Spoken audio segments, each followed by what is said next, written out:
What the hell is going on with NetherRealm Studios, Warner Brothers as a video game publisher, and the Mortal Kombat franchise? How is this brand, one of the few that has actually transcended the funny game genre and become a piece of pop culture for video games, not doing well? And how is MK1, a game that looks so promising, was supposed to receive years of development support, already showing us its definitive edition, with the devs basically saying to our faces that the game is done? What is going on? We just need to discuss it in this video and in the comment section. I want to know what you guys think about this topic and what is going on with the Mortal Kombat franchise. So let's just ask to ourselves, what went wrong with Mortal Kombat 1?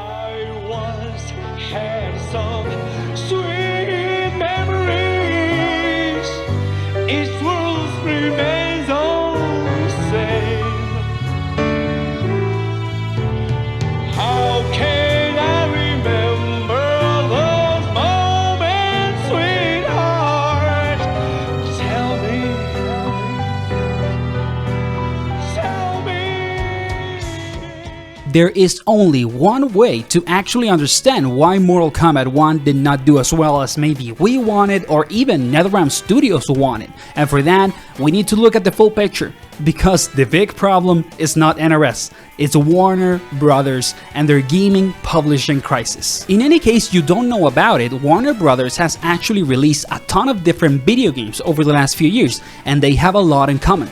For example, all of these games are based on very profitable intellectual properties, like for example the DC universe, like Gotham Knights and Suicide Squad Kill the Justice League, also the Harry Potter universe like Hogwarts Legacy and Harry Potter Quidditch Champions, and also MultiVersus, which is basically based in everything that Warner Brothers owns, which is an insane list of crazy popular characters. And we can add to all these games also Mortal Kombat 1, because yes, Warner Brothers is the owner of the MK IP. And the other thing that most of these games have in common is that they are in some way a failure. Gotham Knights, MultiVersus, Suicide Squad Kill the Justice League, and Harry Potter Quidditch Champions did not do well at all, okay? In many ways they are considered a financial failure, and Mortal Kombat 1 had strong initial sales, but over time faced a lot of criticism over microtransactions, very bad post-launch support, and more. And the only game in this list that is arguably really successful is Hogwarts Legacy with over $1 billion in revenue. But the list has 6 games, not only one. So Warner Brothers is living a gaming crisis at the moment. You know, their side of gaming publishing is not doing well, and it seems like MK1 is part of that crisis, and the Mortal Kombat franchise is basically suffering because Warner Brothers doesn't know what the hell they are doing with their video games. But how exactly did Warner Brothers' mismanagement of their video game projects and their gaming division affected MK1? Well, we can speculate on a lot of topics. The first one is basically the release date for the game. MK1 was announced on May of 2023 for a release date on September of the same year, with 4 months between announcement and release. And even though that window is very similar to the one that MK11 had, there is a highly likely chance that 1, the development cycle of both games was not really the same, and 2, that Warner Brothers put a lot of pressure on NRS to publish MK1 on the same year that it was actually announced, even though they probably wanted to publish the game or basically released it fully at the start of 2024. We are talking about an MK that was actually a full reboot. It changed everything, so there is a really big chance that NRS wanted more time to tweak the details of the game and have it at the best state possible, but Warner Brothers said no, we want the game now and you have to fully release it in the same year that you announce it. And we can see basically some evidence about the possibility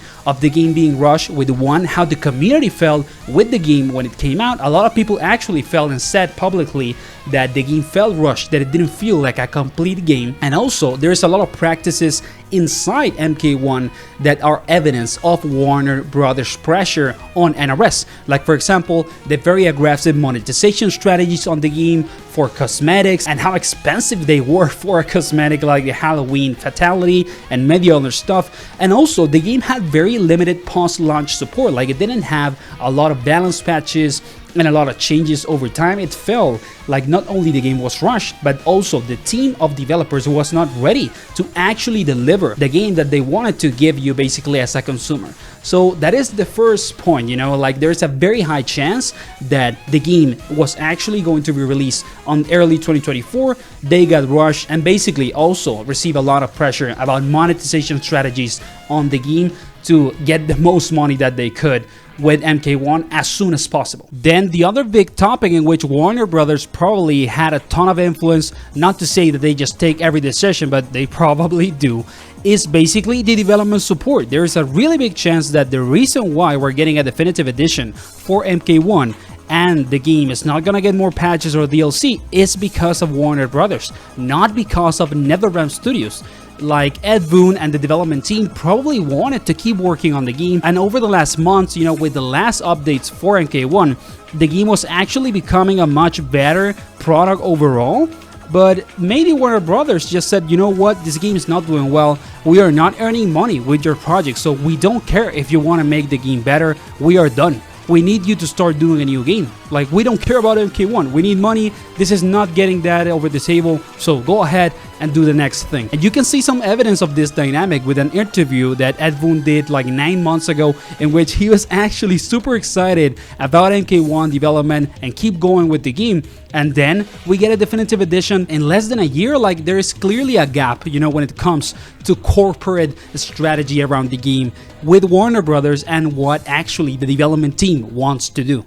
Starting with about Mortal Kombat X or 9, we started doing like a second part where we add characters, add features and whatnot, and that kind of became our pattern, right? You know, with Mortal Kombat 11, we had Mortal Kombat 11, Aftermath, and then Ultimate, right? So we would keep adding characters, add story and whatnot. So that's kind of like the way we're doing our games now, right? And that's so we were pretty sure when we launched Mortal Kombat 1 that we were going to be doing years of content. And so this is year 2, right? It is the you know, 1 year ago we announced Mortal Kombat 1 here at Comic-Con.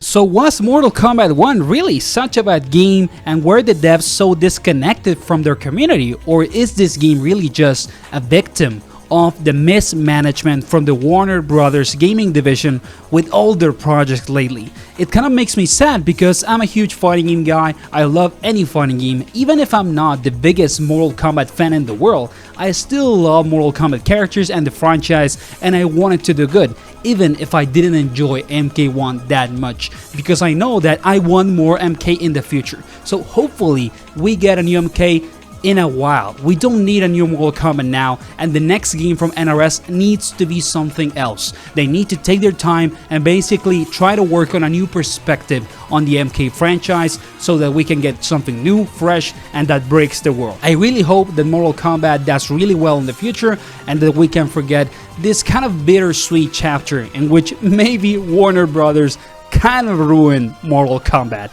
See you on the next video, guys.